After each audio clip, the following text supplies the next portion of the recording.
And here we go. Great. Hi, welcome everybody. My name is Cristina Velasquez. I'm here with the San Francisco Artists Alumni, also known as SFAA, and I will be introducing the artist featured today. San Francisco Artists Alumni SFAA Spotlight Series is a monthly online featured talks on SFAI alumni specifically. The word community here is woven between artists as a looser theme. I would like to extend a thank you to the SFAA board, including Annie, Brian, Linda, Marianne, Toban, all the advisors, and Joe Truly. Special thank you to donors who sponsor this talk. So thank you so much for those gifts. A little reminder, if you have questions or comments or thoughts you want to share, please feel free to drop those in the chat. We will be reading those, and then we'll be taking questions and answers and thoughts once again at the very end of the artist talk.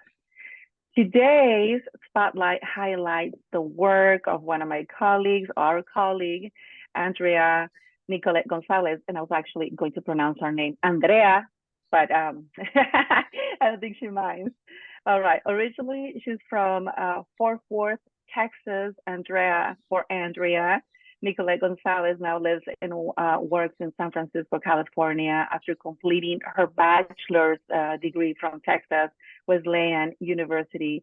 She worked as a makeup artist and was asked to face paint for Dia De Los Muertos event, which led her to a fascinating and exploration of the three-dimensional surface of the face and body.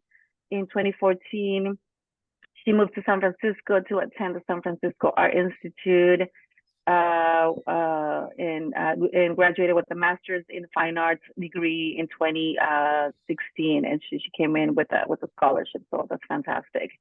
Well, in graduate school, she was awarded the she was in grad school. She was awarded the Murphy and Cadogan Art Award, while being named one of the top emerging artists in the Bay Area. And I remember that actually. Shortly after she graduated in 2016, Andrea began teaching art and photography at the San Francisco Unified School District as a high school teacher.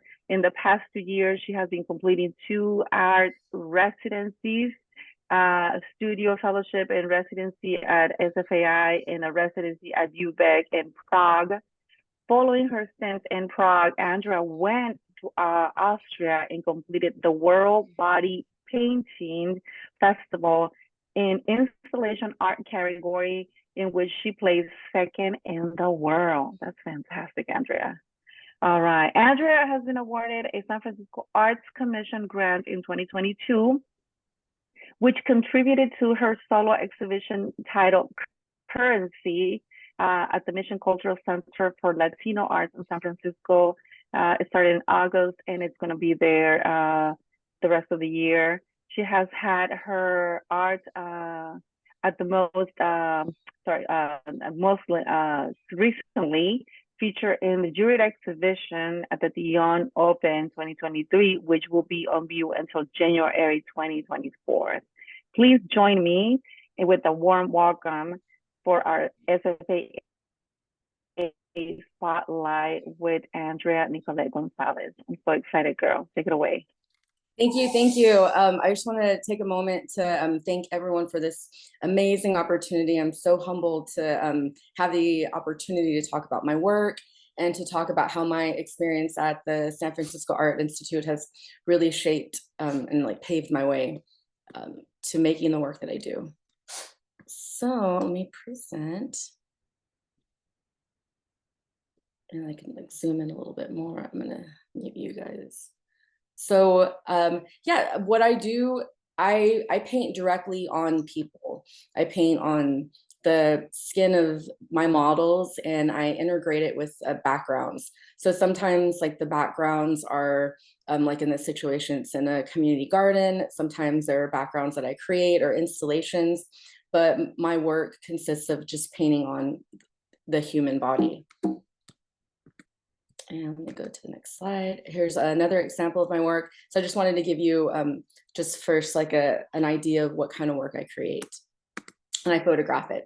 So I wanted to start off with talking about open studios at SFAI during grad school. And it was amazing. Like I said, my experience going to graduate school at SFAI really shaped and just really influenced everything that I do now. So this was open studios in 2014. I had a friend who lived at the dorms, Abbey Hall, who I painted, and I was working on this like background painting, and I told her, I'm like, hey, show up tomorrow at 10 o'clock and let me paint you. Just like, okay. So then, you know, I didn't have much art up on the wall, but I just did this like live body painting, and you know, it took the whole day, and these works take anywhere from like 4 to 6 hours. So I wanted to go from that 2014 until now, 9 years later, 2023. This happened actually just like a week ago, a little over a week ago. So now my current studio is at 1890 Bryant. And I had the opportunity to showcase my work during open studios, but you know, I still had that love of like doing the live painting. So I actually painted an entire flash mob that performed to perform the Thriller dance in near the Castro Theater. And it was, looking back now, I'm like, wow, that was a lot. I painted like 17 people in 4 hours. It was pretty intense, but I just like, you know, just been practicing through the years. So I was able to knock out each face within like 15 minutes. So it was really fun, just having people and, you know, having them sit down, and just like the human interaction is what I love really most about working with body paint and face painting. And also to like not saying no to like opportunities like this, because yeah, I could have just focused on like my art that I had, like my photography, but I just wanted to also have like this experience with just like filling my studio with all these like with all these dancers that were getting ready to dance. And it was really cool because they ended up let me go to the next slide. They actually ended up becoming like on like the first page of like the SF Gate. They're also like featured on CBS. And I think that's like the magic of like body and face painting, is its power to really transform people, and just having it just have this other element of, you know, changing your identity and changing who you are. And everyone was so excited and so happy to get painted. And I'd like to think that, you know, it had, you know, something to do with painting and this like idea of like transformation. And I was really proud of them for, you know, making the news. And I was talking to Maria that I stayed in San Francisco, and I've been here for about 10 years now. And we were talking about how so many people that we know have like left, and, you know, and how it's so strange to like still be here. And after the pandemic, a lot of things have changed. So it felt really good to be part of, you know, the news of San Francisco being coming back again and reviving after the pandemic, and after, you know, the exodus, and, you know, it you know, being alive again. So to be part of that news, and to be an artist who stayed in the city, who's like, you know, working on that, is definitely very rewarding. And okay, so I'm gonna go back to some also work that I did at SFAI. So I knew that I liked painting on the human skin. I knew I liked photographing it. I knew I had to actually work on my photography skills, but these were some pieces that I did at the Chestnut campus, you know, with a model that I've met. And it was my first time exploring of how like bodies can tell stories, and how different bodies have different impacts, and just my idea of like changing of like who I paint and what is it saying. So it was my first time of like, you know, even though I had like my work that's like more theatrical, like the flash mob, I think my personal work of things that I make for myself, and things I make that have greater meaning, those are all those ideas all really came from, you know, my experience at SFAI, when I just started questioning the importance of who I'm painting on and what is it saying in a larger story. And And this was another piece, and I thought this was really interesting too. Going back to, I'm showing like SFAI work first. I'm going to show you what I do now. But I took a screen printing class. I made these like beautiful screen prints, and instead of the art just like living, you know, as a two-dimensional surface, I had someone who lived in the dorm, because this was taken in the hall, in the basement at Abbey Hall. And I just found someone who was like, you know, who was lived in the dorm, and I just got little thumbtacks and put my screen print up on the wall, and I was like, hey, come over, like, let me paint you. And he was, you know, people are really eager, and I appreciate that people trust me enough to allow me to paint them. And I just followed the design, and, you know, I just painted them, and it was a fun experience. So also to the first time exploring, you know, different backgrounds, and just the potential of what I could do. After graduating, I was asked to be part of a performance show at Soma Arts. And that's when I, for probably like the second time, I started actually just like painting on myself, and thinking of ways in which I can paint on myself and perform. And it was Soraya who came, and she painted. It was really hard because I'm right-handed, but she came for probably about an hour. She had something to do, but she came for an hour, and she painted from the top of my like my collarbone down to my elbow. So she painted one design on my right arm, because I knew it'd be hard to do that. And then I just had to follow the lines, and I followed the lines, and I painted on my right hand using my left arm, and it just so happened to like line up perfectly. And so I think, you know, some of this is like, you know, spatial awareness, but I think sometimes, like, you know, I just get lucky with everything just lining up correctly. But this was an amazing performance that I was inspired to do from another SFAI alumni. And we went down to the mission together, and we started experimenting with like textiles and ideas of how textiles can influence identity. So this is I'm gonna like sound like broken record, another SFAI alumni. She was amazing to like allowed me to paint her. So just those relationships with like that I've built at the school, and like with my models, and people trusting me, and having repeated models who, you know, are able to come into your studio and paint them, and then they're happy with the work, and then, you know, paint them over again. So I was really, I felt very, very humbled that people allow me just to continuously paint on them. And okay, so this photograph was taken during an artist residency in Prague at BUBEC. And it was my first time traveling solo through Europe. And I had all these different coins in my pocket of all, you know, so many different currencies from around the world, really. And I just spent a lot of time just like staring at the coin. I think it's like something, you know, when you travel, you want to look at the money and how it's like different. And I just really wanted to turn myself into a coin and make a currency of my own, because it just seemed like, you know, there were very few women on coins, and let alone women of color on coins, on currency. So I wanted to change that and to create a currency of my own. So after I did the artist residency at Prague, I went to go compete at the World Body Painting Festival in Austria. I placed second to it was like an ancient Polynesian tribe. And at the time I was really upset. I was like, oh my gosh, like, but now that I look back, it was kind of, you know, it was pretty nice to place second, and I can't really compete with, you know, a lot of tribes have been doing it. But this was I just created installations.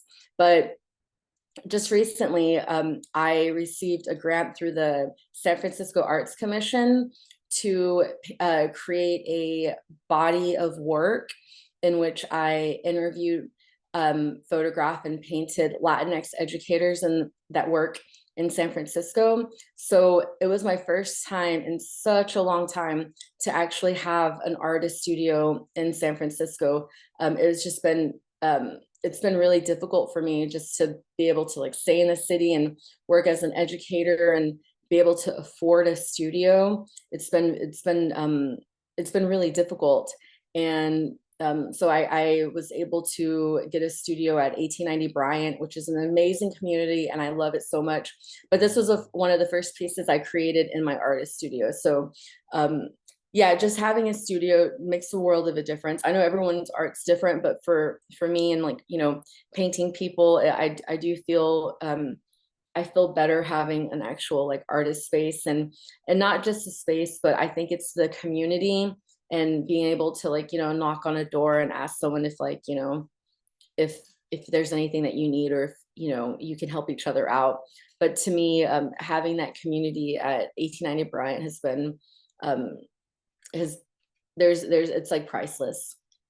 So this is some of the work that I did over there, which brings me to my work for the San Francisco Arts Commission. So I just put a post on Facebook and wrote some emails and messaged people that I didn't know, all these strangers, and just asking people if they wanted to be part of a project. So I've been teaching at Mission High School since 2016 when I graduated. So when I graduated, I had this idea that like, okay, I'm done with school, I want to be an artist. And then like, I remember my dad like calling me. I remember like walking like on Columbus, like right by the Chestnut campus. I remember walking, I remember my dad's like, oh, so you like graduated? I'm like, yeah. He's like, what are you gonna do? I'm like, I'm gonna be an artist. He's like, no, you're gonna get a job. So I was like, okay, fine. So I just knew that I had to work. And if I didn't, get a job in San Francisco, I'd have to leave. So I just, had a teaching degree, and I just applied for other teaching jobs, and got this amazing job as a art teacher and teaching photography at Mission High School. And it's completely changed like my soul on so many levels to work with youth and to work with youth of San Francisco.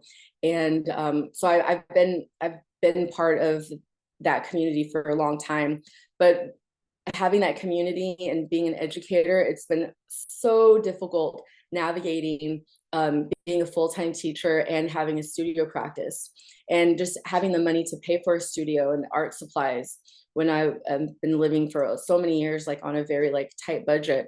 So I just during the pandemic, I did a lot of meditation. I'm like, you know what, I'm my happiest when I'm creating work.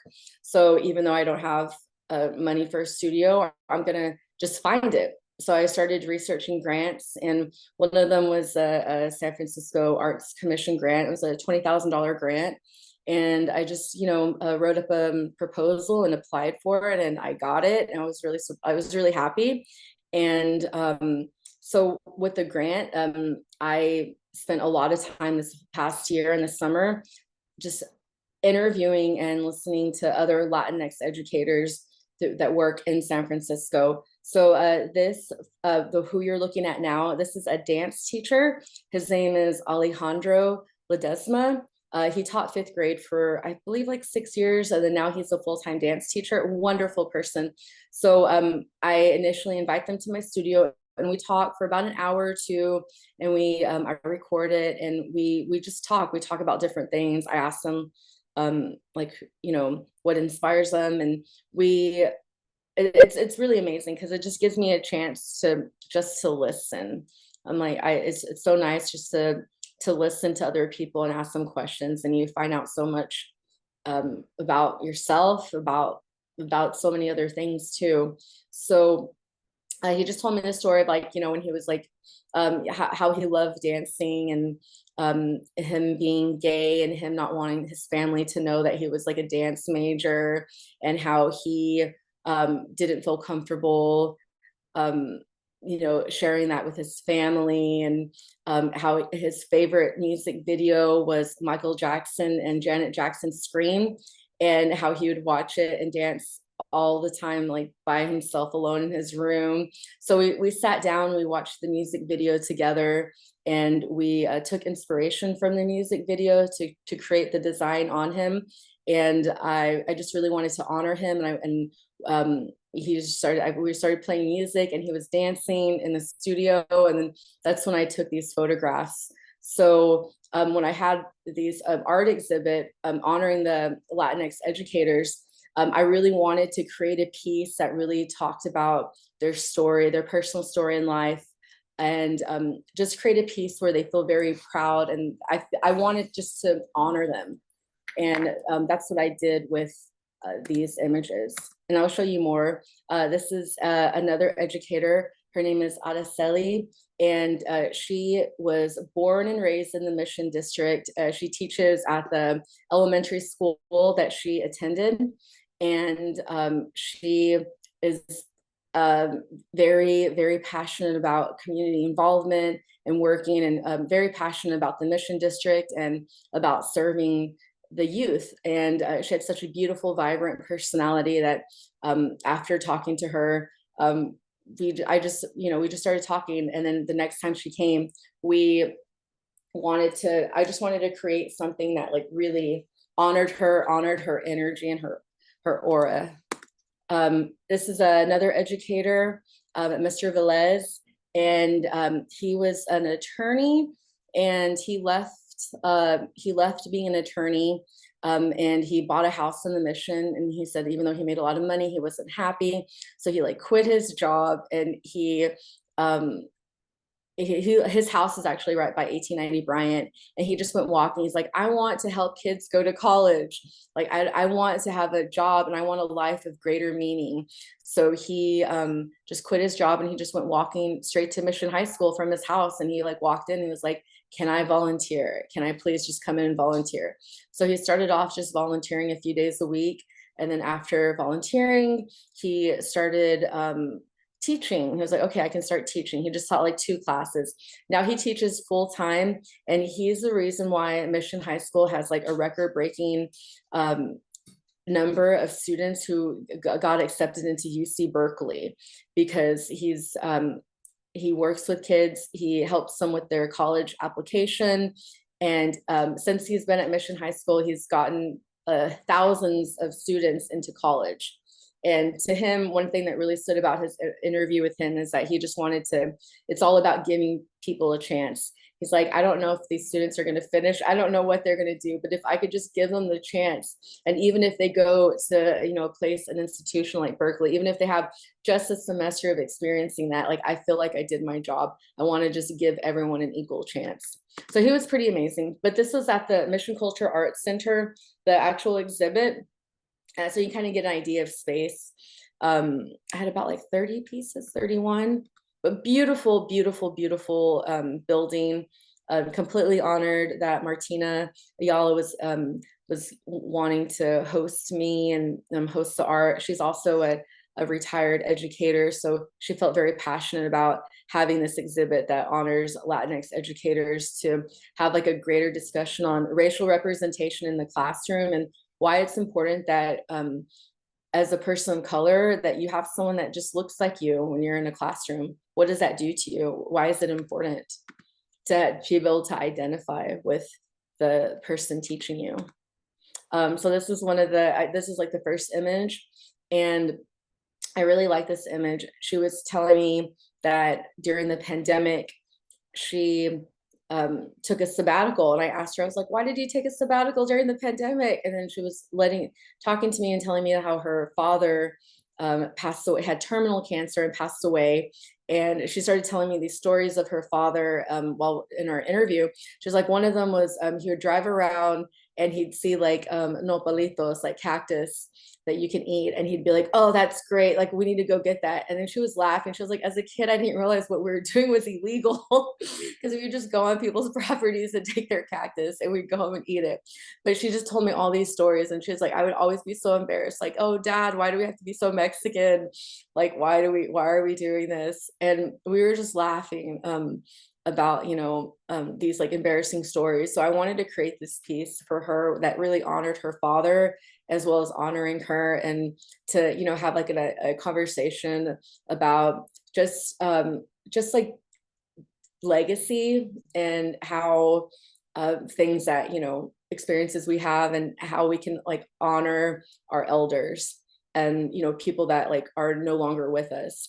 So a lot of the interviews turned out to be very so like cathartic, and I was just hearing people and hearing people's stories. So there was definitely a lot of like tears that were being shed in my studio during the time of the interviews, and me just taking these stories and you know, visually like having ideas of like, okay, well, let's do something about that, to honor your father. What can we do? And I like knew of a cactus garden.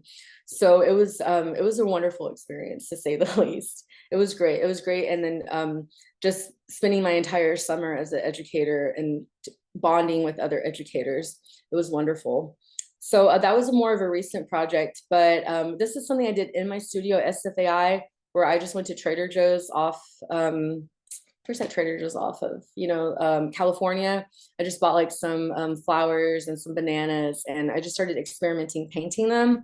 And at the time I didn't think anything of it. You know, I was like, okay, yeah, this is fun. I did get like some great feedback from it, and I never touched it. I never did anything like that again. But recently, I had these beautiful like dead sunflowers in my studio, and I remember I made the connection of painting you know, the banana and the other flowers, the other dead flowers. And this is a model for my project, Maria Martinez, who I painted, and I took this photograph of her, and this is a piece that was accepted into the De Young Open 2023. So I was pretty excited about that, to have my art in a museum. And it's really interesting to me because I know that a lot of the work I do with like body painting, like, you know, like the flash mob, it's very like, you know, it's very theatrical, and sometimes it can be, you know, like more like entertainment sometimes if you're like painting at a party. But I always wanted to take it to the next level and make it something more meaningful, and to make it into more of a fine art, and to actually have deeper dialogue and a conversation about it. So yeah, I was really proud that this piece was in the De Young Open, or it's still there. I think the exhibit is still up right now. So while I'm doing all this art stuff, I do want to take a moment to talk about some work that I do as an educator. So I was able to collaborate with the SF-MoMA Teacher Advisory Group during 2020. It was like a Zoom session, and we took work from the permanent exhibit and we created lesson plans. And it was the first time I had an opportunity to carefully craft and curate a lesson with other educators, and we all took time doing that.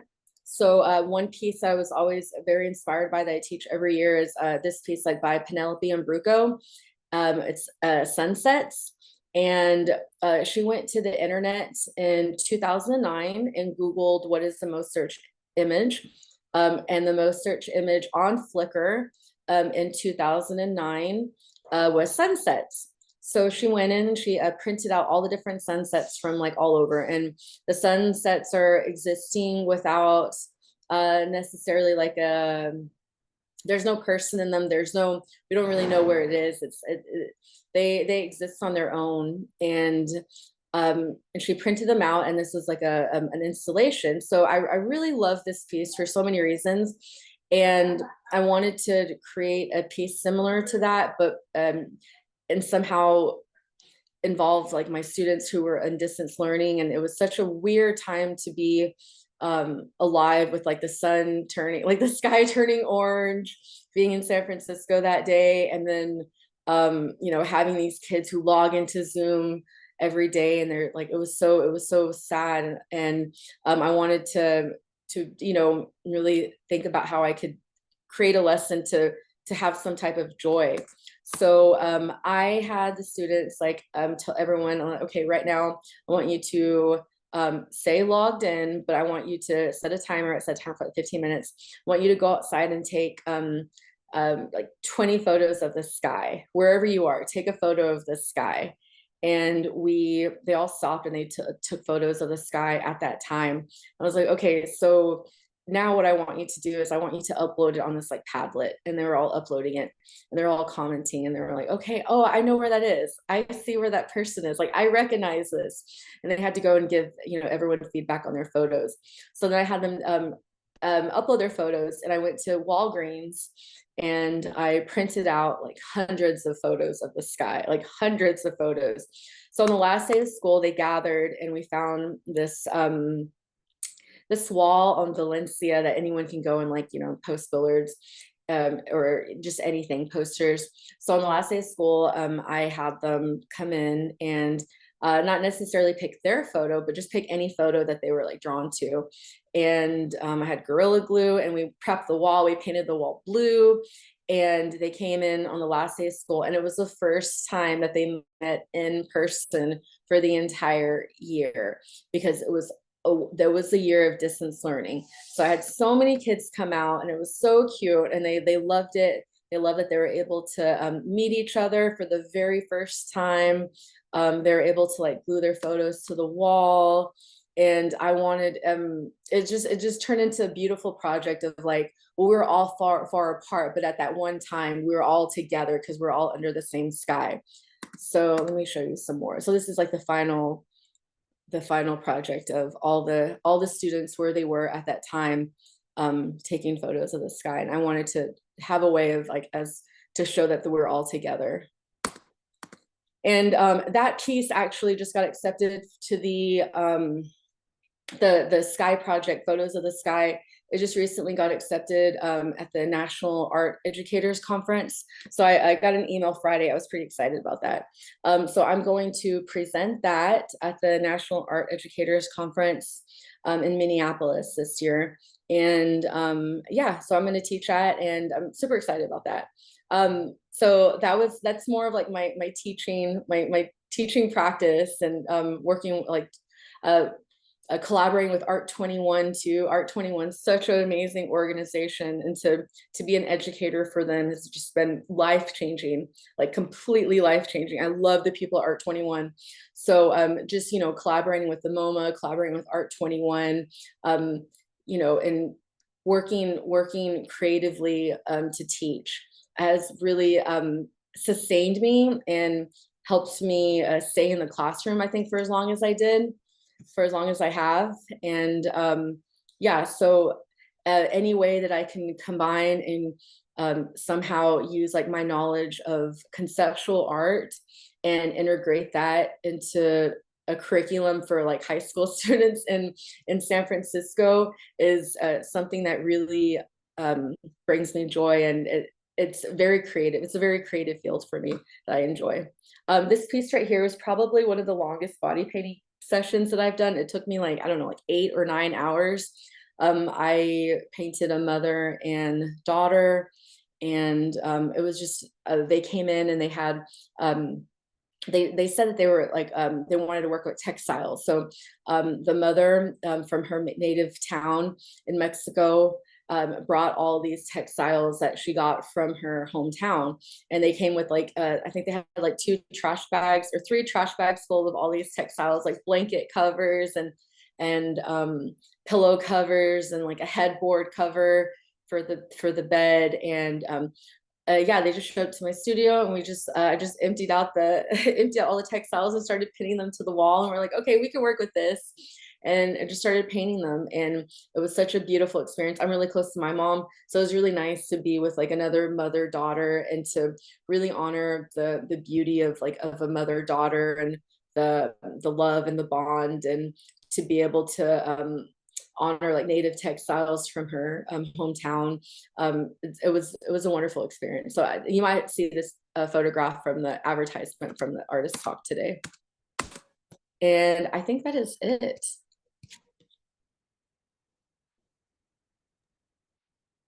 Amazing. Thank you so much, Andrea. And we are inviting everyone to write your questions into the chat, or also you can, of course, since we are a smaller group today, unmute yourself. I'm gonna add Christina back into the spotlight here. if you have a question. Christina, I have a ton of questions, but Christina, go ahead. Sure. We had a fantastic time at SFAI when we were there together, and I was there from 2014 to 2017. So of course I got to share space and creative thoughts with Andrea, and we had a lot of good fun. I'm wondering, what is it like for you to paint on different surfaces? You paint on canvas, you paint on objects, you paint on body. And you've asked me before to be your model, and I've always answered with something silly like, no, I get too cold, I can't. But anyway, tell us, what it's like for you to paint on bodies specifically? I'm like a very like I'm an extrovert, and I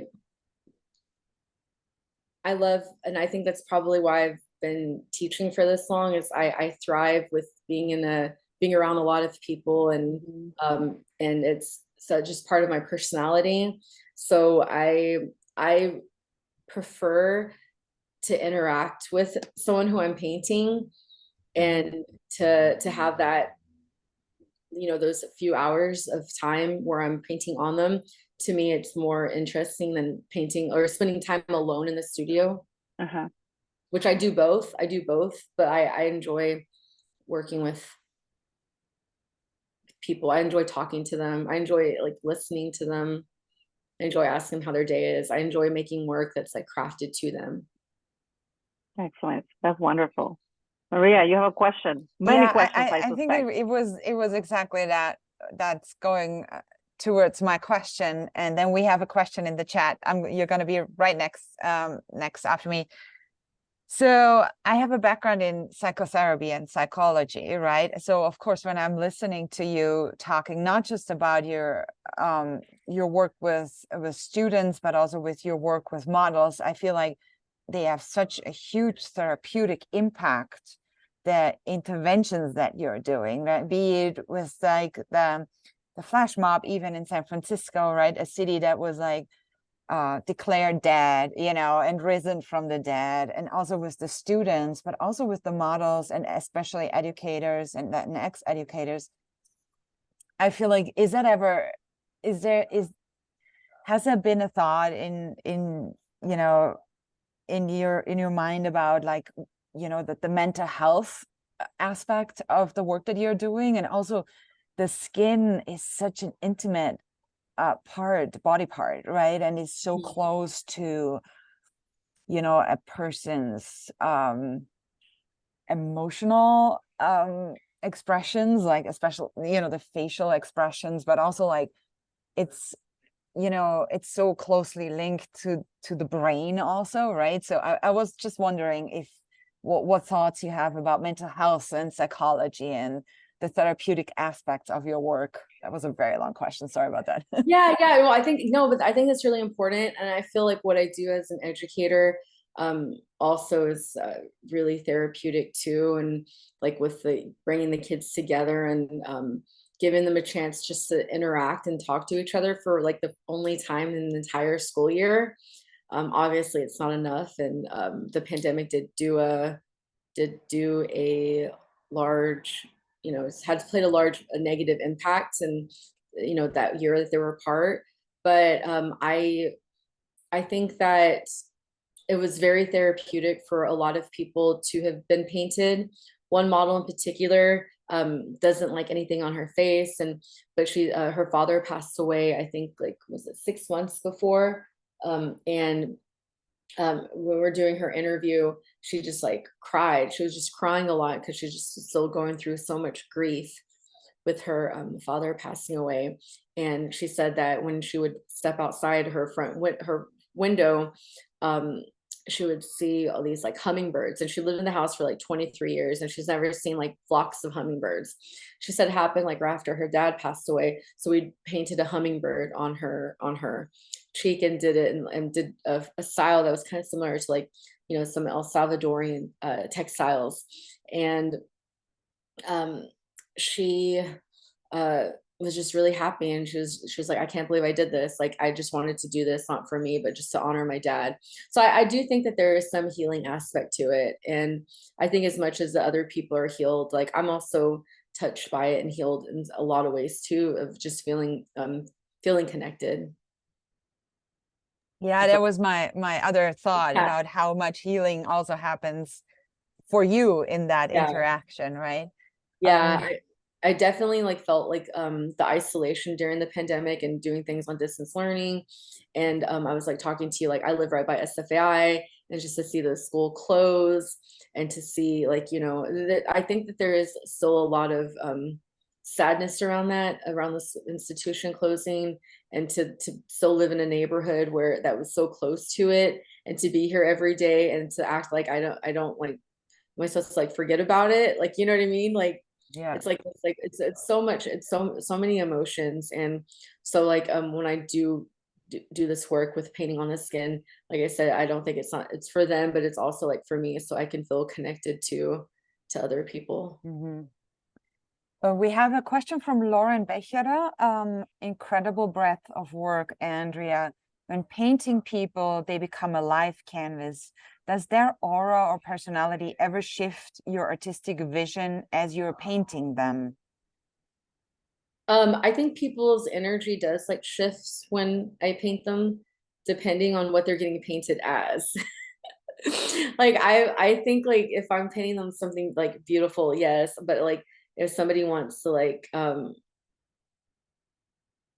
the flash mob, some of those like people looked really like scary, and like they were like, I want to look really crazy and scary, and like they just like all of a sudden just became like, you know, like monsters, I guess. But yeah, it's interesting. I think people do take on the paint, and it does become them in so many ways. So I have to I check in with the models and I show them like what, because I don't want people to ever feel uncomfortable, and I talk about what I'm going to paint on them before I do. So there's a lot of layers of trust on there. Yeah, and then Trisha also is from Dallas, and she was finding, I think she was finding a picture on Instagram that she recognized the place, and she went by your studio the other year and would like to come visit your studio again, Trisha. Thanks, Trisha. And then is that by 1890 Bryant, Trisha? I don't know. I think she did. Yeah, I believe that cool. was, yes. Okay, yes. cool. Yeah, that's such a great studio. I love it so much. And like I said, just having a community like that was the first time since graduate school that I have a studio in San Francisco that I feel I'm a part of. That's really wonderful. And I'm sorry, I have to ask another question because I'm from Austria, and I'm so excited that you were able to visit Austria. Can you talk a little bit more about that experience, and also how you got the idea of participating in that body paint event, and what city that was in, and just a little bit how it felt for you to be in Austria? Yeah. It was in Klagenfurt.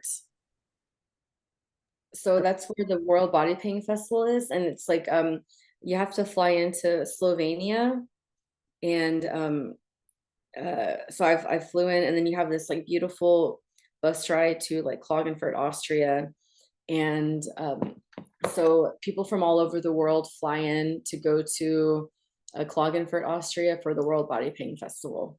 So it's really interesting. Like it's people from all over the entire world are all over there for that weekend. And we're all like making art, painting on people, painting on naked people. It's fun. That's incredible. Christina, I think you have a couple of questions still on your list, right? Yes, but I wanted to ask, Andrea, was that the kaleidoscope piece that you did? Yeah, that was a kaleidoscope piece. I didn't include that. Right, yeah, that's what I was thinking. I was like, oh, we didn't get to see those. I mean, I did, but not the rest of the team. So yeah, I have a question of the list, and this is us being provocative with our concept. So when I'm looking at some of the images you created, especially with the tapestries, I'm thinking and seeing how the object becomes the person and the person becomes the object, and how that might be, I don't know, for some people to decipher that we are objects and subjects, maybe in a good and a negative way? What's your take on that? I think sometimes it depends on the piece. Sometimes it could be more of a like background, like literally just solely. Sometimes it can put on like have greater meaning. Sometimes it can be where it started off as a painting and then the person like is more part of the painting. Every piece is different. I don't have I know like in the body painting world, there are artists and there are like categories where it's like camouflage painting. And I guess sometimes I have problems with that. It's like, well, what's the whole point? Like the whole point is like, and then it's like more based on like technicalities, like how technical of a painter are you? So we can't see the person, right? Like, is that like, that's not really what I want to do. And like with the woman who I painted to go in the cactus garden, it didn't look like the cactus. Like it wasn't, you could see her and she wasn't disappearing. She didn't completely disappear. And I like to leave a little bit of just skin on the models. That way you can still see like that they're still human.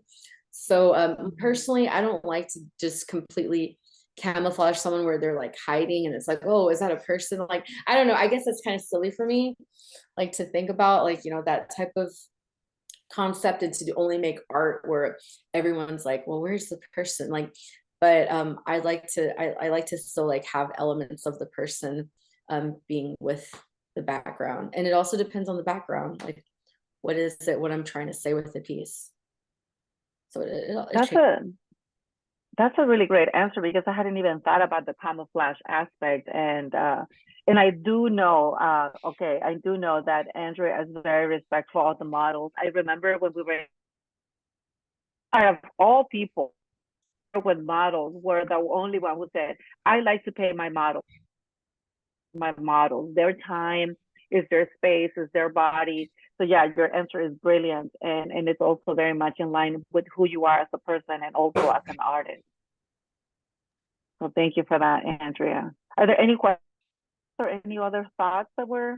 Yeah, we actually have a couple of questions from Rai Purvis, who wanted so badly to be here today. But so I have a couple of questions of her, but there's one in the chat from Eve Werner, one of our liaison team members. Hi, Andrea. You mentioned that you are interested in how textiles influence identity. Have you done self-portraits that incorporate self-portraits that incorporate textiles? Yeah, I did. That was like a piece I did at Soma Arts, where I worked with the textiles. And I brought a table in and I ripped the textiles and I painted myself. So I have done, oh my gosh, it's been a while since I've done anything like that. That was probably about like 8 years ago. It's been a while. So I haven't done that. Maybe it's time to do a new one. I've been painting. And I should have asked, how did that particular textile express your identity? Well, that piece was titled like Forced Disconnect. I am a third and fourth generation Mexican American Texan, and I really have it's so funny. I got my ancestry because I got my ancestry DNA. And I was like, oh man, our family dates back to Texas from like 1750. Like, like we've been here for a while. Very native Texan. So I really wanted to like rip the textiles to really show of like, a lot of how I do feel like a lot of my identity has been in a lot of ways like ripped away from me. And I think some of my stories go back to, like my father, like when my mom and dad had us, they didn't want us to like speak Spanish because they remembered when they were in school, they would get paddled for speaking Spanish. This was like Texas in the 70s. So like as an adult, I've learned I'm learning Spanish, and it's definitely been hard. And it's kind of like why I wish we just would have learned this to begin with, like here I am, like, to me, that's sad. And I am learning as an adult, but it's still not the same as like having a language spoken at home, like as a child, and honoring like your heritage. And I do feel like in some ways I had to like break away from that. So I do try to have textiles like in a way to honor, in some ways, to like express like how my history. That's really beautiful. And then I'm gonna ask Right Purposes question real quick, Andrea. So she has a lot, but one of them was, what are some of the challenges about painting on skin versus on canvas? Oh, well, like with you have like a model, you have to like be like your studio on time. Like you can't just show up when you want to. So you have to like be like, oh man, they're gonna be there. I better like, I gotta be there on time. And I have to get like the studio ready. And then you also have to like make them feel comfortable, like, you know, sanitize all your brushes, like clean them like 3 times, put like alcohol sanitizer on them, like, you know, like what Christine was saying, like even like the temperature of like the room, it can't be too cold, it can't be too hot. Helping them, like, you know, really showing up there for them to make them feel comfortable. It's a whole other like courtesy, like a lot of courtesy that you have to give to other people who are like giving you their time. So whereas like a canvas, you could just like throw it around and like put it like in your car, you know what I mean? You can't, you know, you can't do that with like, you know, like a person. You have to like, you know, yeah, have to have a lot of courtesy. Yeah, that's so true. I didn't even think of that, but yeah. There is also, Rai had one more question about, what are some of the current or future projects you're working on that you can share with us here? Currently, well, oh my God. Well, I'm super excited about the educators conference coming up in April. Right now, I'm just I was telling Christina and you that I recently resigned from my job from teaching for like 8.5 years. So I got a job working at an arts nonprofit for youth, and incredibly excited about this opportunity that just like fell in my lap. And I'm super excited about having the capacity to not just be able to create during the summer, but also like now having the opportunity to create during the school year, because I'm gonna get every Friday off, like, you know, fewer hours. It's gonna be really good. So yeah, very, very, very excited about that. So right now I'm in a transitional period in my life where I'm, you know, in between jobs, and just trying to go back to the drawing board to figure out what I want to do next. Amazing. Thank you so much, Andrea. Christina, do you have any final comments, or anyone in the audience still have questions before? Hi, Jennifer. Don't be shy. Don't be shy. Yeah. So I guess I want to ask, yeah, or if anybody wants to say something, but I was thinking like of our time at SFAI, and I could see that you are feeling a little sad. Like I felt very sad for a very, very long time about the closure of our school. And clearly a lot of us have a lot of feelings, and you live nearby and you get to walk by maybe. How have you been affected, and like I'm wondering, do you feel like you want to make art about that specific closure, or maybe just leave that aside, maybe just share the good, maybe tell us how you felt when you were at SFAI. Maybe let's focus on the positive. Yeah, no, I love SFAI, and I loved how I wouldn't do any of the stuff that I'm doing now if it wasn't for the school, or if it wasn't for the school being in San Francisco. Like, I think that the reason why I've made it as an educator out here is because the school I work at was you know, really takes a lot of pride in their anti-racist teaching practices. And I think, like, you know, coming from Texas public schools, and then coming from, and, you know, going from that to here, it was really, you know, I taught in Texas for 2 years, and my experiences of teaching over there were really bad. And I told myself I didn't ever want to set foot in the classroom as an educator again. Like I didn't want to do it. And then coming here, and like, you know, the city is a very unique place. San Francisco is still an amazing city. Like, I know that there are things that are like, you know, I've been here long enough to see it changing, and it's sad. but I think that the artists are going to, I have faith that, like, you know, there's going to be a revival, that, you know, that things are going to look up, you know, change. And I think it's just it's going to take time. But yeah, my time at SFAI was wonderful, and I learned a lot, and I apply everything that a lot of things that I learn, I still apply, like, in my work today. And I live just a few blocks away from, you know, I live in Russian Hill, so it's not that far. And I do daydream about what a world would be like if the school still was open. Like, you know, I can't help but think about that. Like, what would it be like if it was still open? But, you know, I try not to let myself think about it too much, because I don't want to, you know, I want to face the reality. And but I'm happy that, you know, things like this exist, and we're all able to come together and talk and check in on each other. It's really important. That's beautiful, Andrea. That's really beautiful, for sure. Any other thoughts or ideas that anybody wants to share? Maria, what are you thinking? Yeah, just before I stop the recording, I just want to thank Andrea again, and also about what you said right now. I just want to let everyone know that there is a nonprofit currently in the process of buying 800 Chestnut.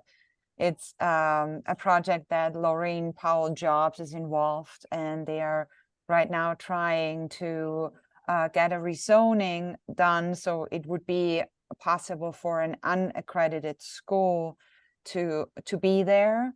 And so if you would like to support that notion of, you know, having a school there again, that is obviously not SFAI, but at least a school that is invested in arts, also dance and music, then please reach out to Aaron Peskin, who is the supervisor from that, and send an email and support the rezoning, so that there could possibly a school open again after very much work with the building. But that's kind of like the latest news.